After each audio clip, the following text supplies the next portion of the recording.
Welcome to another session of Statistics and Probability. This is your teacher, Janlen Esalmario. Today we will be discussing exploring regression analysis. After going through this lesson, you are expected to identify the dependent and independent variables, calculate and interpret the slope and y-intercept of the regression, predict the value of the dependent variable given in the value of the independent variable, and solve problems involving regression analysis. Okay. So, recall muna tayo bago tayo mag-start ng lesson. Recall muna natin, okay? Determine the slope and y-intercept of the following linear equation. So, balik mat tayo, no? So, meron akong tatlong linear equation. Isosolve lang natin yung slope at y-intercept, okay? So, sa unang column, sa unang row, we have y is equals to 3x minus 5. So, ano daw yung slope? Very good. That is equal to 3. How about the y-intercept? Very good. That is negative 5. Sa pangalawa, very good. That is 2 over 3. And the y-intercept is equals to 2. Very good. How about on the third one? Y is equals to negative 4x. Very good. Ang slope natin ay negative 4. Ang y-intercept, very good. Equal to 0. Ayan. So, na-recall ba? Okay, good. Recall ulit tayo. Using the equation, y is equals to 3x minus 5, determine the value of y for the following values of x. So, isa-substitute daw natin yung value ng x para ma-determine yung value ng y. Okay? So, if x is 6, ano daw yung value ng y for the equation? Y is equals to 3x minus 5. Very good. That is equals to 13. How about kapag 10? Very good. That is equals to 25. Paano naman kung 36? Very good. Equal sa 103. Kuha ba? Okay, good. Now, regression analysis is the field of statistics that deals with prediction. Kala sir, akala namin ang math eksakto. Bakit ito may prediction? Actually, when it comes to predicting regression analysis, you are predicting based on the existing data. Okay? When two variables or bivariate data are correlated, we can predict one value in terms of the other variable, given the condition that the relationship between the two variables must be significant not only in the population but in the sample as well. So, bago ka pala mag-correlate, kailangan yung relationship ng two variables must be significant. Otherwise, hindi na tayo magko-compute. Okay? So, ganun pala yun. Hindi lang basta pala compute. Okay? Okay, good. Now, testing the significance of the correlation coefficient. So, how do we do that? How do we test the significance of the correlation coefficient? We use that using the formula T is equals to R multiplied by the square root of n minus 2 over 1 minus r squared. So, ano-ano ba yan, sir? Yung r natin is the what? Pearson correlation. Yung n naman natin, yan yung ating sample size. Very good. If T is on the rejected region, ano yung mga pwede natin gawin? We reject the null hypothesis, HO. It means that there is a significant linear relationship between x and y. We calculate the regression line. So, kino-compute lang natin pala yung regression line kapag rene-reject natin yung null hypothesis. Okay? Very good. However, if T is on the accepted region, we accept the null hypothesis and there is no significant linear relationship between x and y. Therefore, we do not calculate the regression line. So, may ganun palang terms. Hindi pala laging kino-compute yung regression line. Yes po, hindi po hindi sa lahat ng pagkakataon. Only when there is what? Significant linear relationship. Kasi kung wala namang significant relationship or linear relationship between x and y, it makes no sense to calculate the regression line. Kuha ba? Okay, good. Now, What is the regression line? The regression line is also called the trend line. Ayun. Or the line of best fit. So, ito pala yung diniscuss nyo, sir, nung nung the first first few lessons. Ayan. So, diyan pala kinocompute yung trend line. So, paano natin kinocompute? This is given by y is equals to bx plus a, where b is equals to n times summation of xy minus summation of x times summation of y divided by n multiplied by summation of x squared minus square root of summation of x. Ayan. So, medyo mahaba pala, no? Yes, medyo mahaba dahil ganun talaga. Ito namang a is equals to the summation of y minus b multiplied by the summation of x over n. So, kailangan pala muna, wala pala talagang ligtas, kailangan pala maggagawa tayo ng table, ano? Yes. Kaya mainam na kailangan ginagawa muna natin yung table, kinocompute natin yung mabuti yung Pearson bago tayo mag-proceed sa trend line. Pag nagkamali kayo sa Pearson, most likely pati yung trend line nyo mamamali. Okay? So, what does this equation remind you of? What does this equation remind you of? Similar yan saan? Y is equals to mx plus b. O nga na, second. Yan din pala yun. Kaya pala may recall tayo kanina. Exactly. Parang ganyan lang din yan. Where the b's will signify our slope and a is what? Our y-intercept. Kuha ba? Okay, good. Now, here's an example. The following data pertains to the number of years jeepneys have been used and their corresponding depreciated prices in 1,000 pesos. Predict the price of the jeepney which is 3 years in use. Draw the scatter plot and show the trend line. Ayan.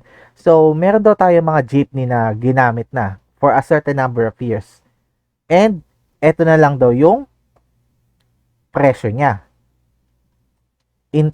This is in 1,000 pesos. Ayan. So, as you can see, wala yung 3. Ano ang kailangan natin computein? Kailangan daw computein natin kung magkano daw ang jeepney na ginamit ng 3 years using this data. Ayan. So, paano ba natin yan kukumputin?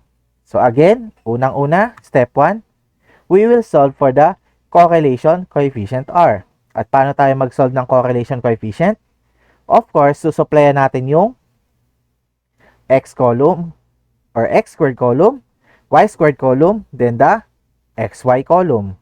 Ayan. So, kukumpitin natin yan. So, medyo matagal, ano? O, halimbawa, kinompute na natin yan. Anong susunod? Kukumpitin na natin yung total ng per column. So, halimbawa, mabilis tayo mag-mental math. Mabilis tayo mag-compute. Okay, o yan, na-compute na. Okay, very good. Galing, ano? Bilis, ano? So, anong susunod natin gagawin? Na-compute na natin yung total. Pwede na tayong mag-compute ng Pearson correlation. Using this data, etong data na to, galing lang to dun kanina. So, all we need to do is to substitute them here. Ayan. So, once na sinubstitute na natin yan, ayan na siya. So, pag kinompute natin siya, ilang kaya? Sige, pause nyo muna. Ayan, very good. So, ilan? That is negative 0.9238. Pares pa tayo sagot? Kung hindi, check nyo yung pindot nyo. Okay? Very good. Ngayong may Pearson correlation coefficient na tayo, anong susunod natin gagawin? So, step 2, we will test the significance of R using the formula T is equals to R multiplied by the square root of n minus 2 over 1 minus R squared. Okay. So, anong sasubstitute natin dyan? Isa-substitute natin yung R at yung N. Ilan ba ang N natin? Ang N natin ay 11. Very good. So, sinubstitute na natin. Ang nakuha nating sagot ay Very good. That is negative 0.704. Kuha ba? Okay, good. Ngayong na-compute ko na yung significance ng R natin, saan natin yan i-compare? I-compare natin yan sa critical value. Saan yung critical value? We will use the t-table. Ayan, we will use the t-table. Paano yun? Yung degrees of freedom natin, n-2. Again, yung t-values natin ay nakadepende sa degrees of freedom, hindi sa population. So, yun ang gagamitin natin. Degrees of freedom, n-2. Ano yung n natin? 11. So, 11 minus 2 is equals to 9. Okay. So, dito, ang alpha natin ay 0.05. So, kapag walang given na alpha, the usual na gagamitin nyo ay 0.05. Okay? Okay, good. So, ngayon, anong gagawin natin? Ang gagawin natin, hahanapin natin yung critical value using, very good, the t-table, which is a two-tailed test. Therefore, t-table tayo. Ayan. So, hahanapin natin yung df na 9. Nasaan yung df na 9? Ayun. Ano daw yung confidence coefficient? Ang alpha natin ay 0.05. Therefore, the confidence coefficient ay 95. Ayan. So, ano yung intersection yan? Ang intersection niya ay 2.262. Since two-tailed test ito, ang t-value natin or ang critical t-value natin ay positive negative 2.262.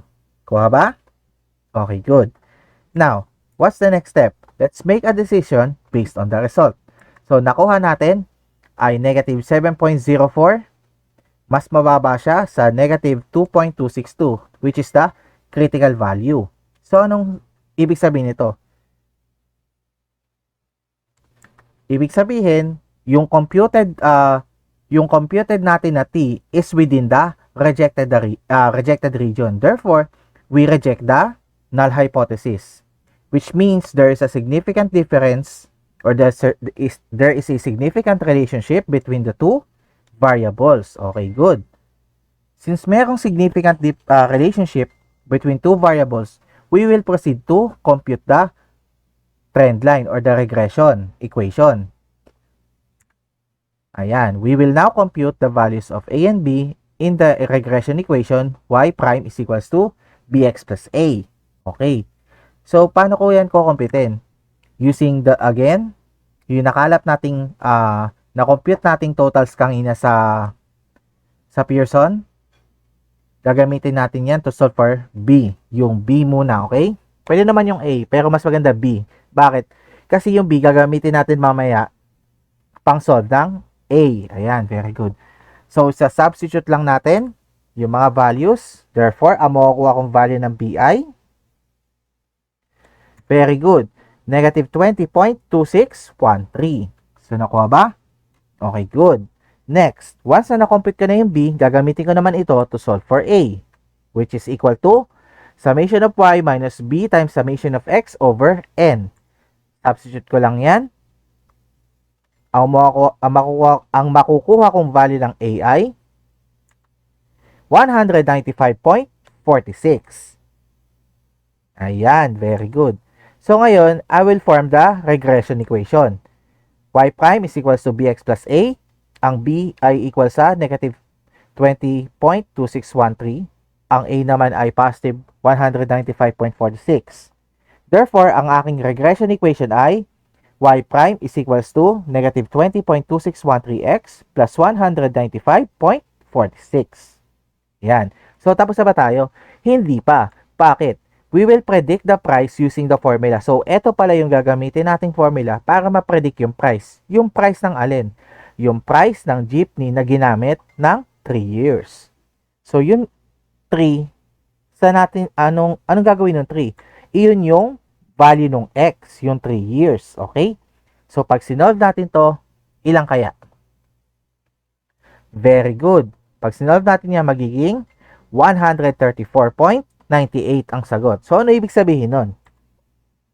The price of the jeepney in 3 years of use is at 134,980 based on the data. Based on the data, lagi may based on the data. So, maaring dun sa iba, hindi ganun ang presyo. Pero of course, sa data na meron tayo, ito yung nakuha natin. And here is the scatter plot and trend line. Ayan. Pag plinat natin yung trend line, ayan ang lalabas. Again, ayun siya. So, ayan. Ayun siya. Kuha ba? Again, y-intercept, 195.46. So, ayun siya. Okay? Ayan. So, ito yung mga plot points kanina ng data. Ito yung trend line. Okay? So, ano man sabi nyo? Yung data ay napakalapit sa trend line. We can say that it has a what? Negative strong correlation. Strong negative correlation yan. Kuha ba? Okay, good. Now, let's have a recap of the lesson on the regression line, the trend line, or the line of best fit. So, ito yung mga equations at ito yung mga steps. Okay? Okay, kuha ba? Okay, sige. Practice na tayo. Get ready for the next battle. Okay, so here's our practice problem. The data shows that the players' corresponding years of playing basketball to the number of games that the player participated. Using regression analysis, predict the number of games of a player that will participate if he will play for 10 years.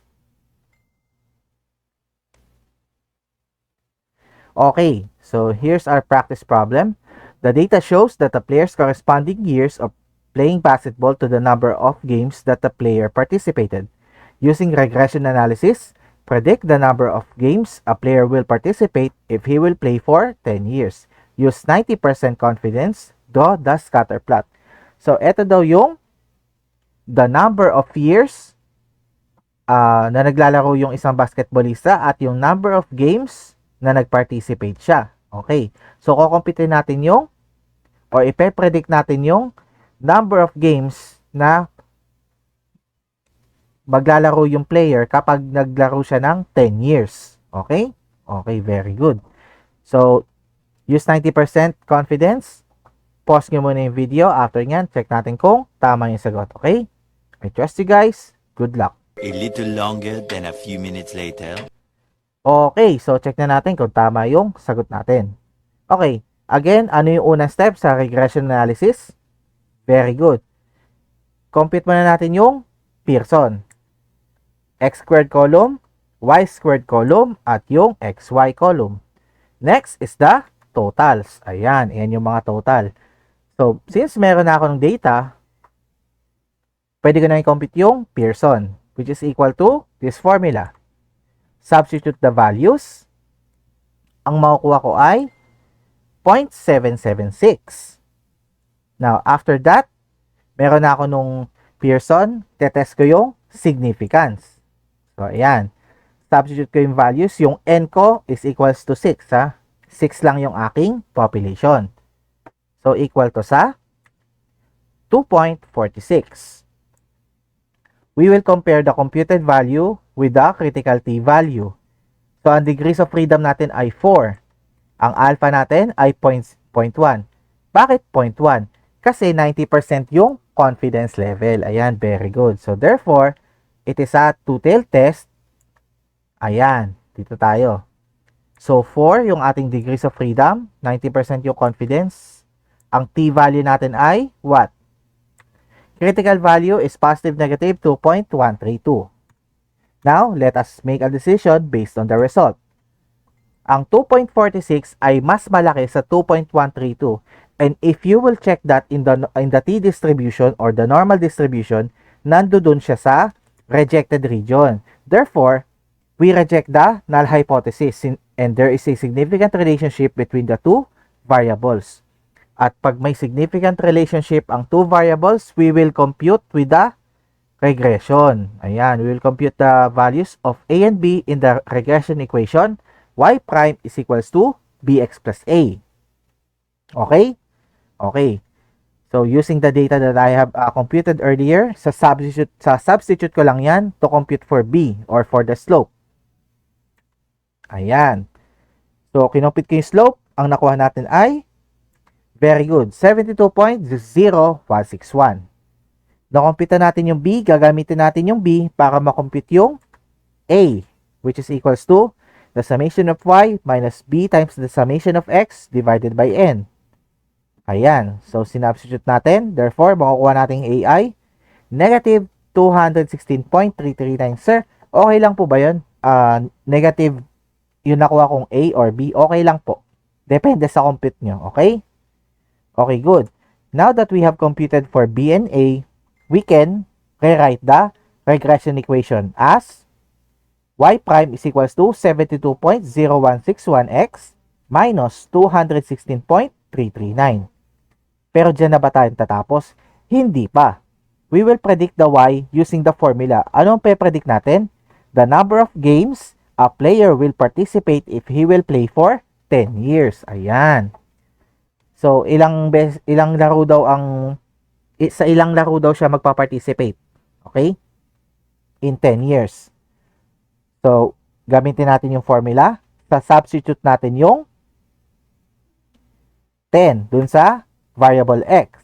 By computing so, we will get what? 503.822. And if we round that up, or if we round it off, that is 504. Therefore, we can say that a player that will play for 10 years will play around 504 games based on the data. Kuha ba?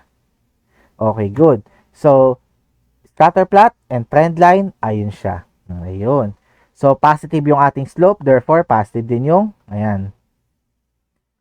Positive yung ating trend line. Ayan, very good. So, ito yung mga data natin. Kuha ba?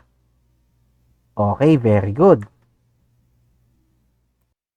Thanks for watching my video lesson. Again, this is John Linas Almario saying, remember, trust the process. Bye guys. See you soon.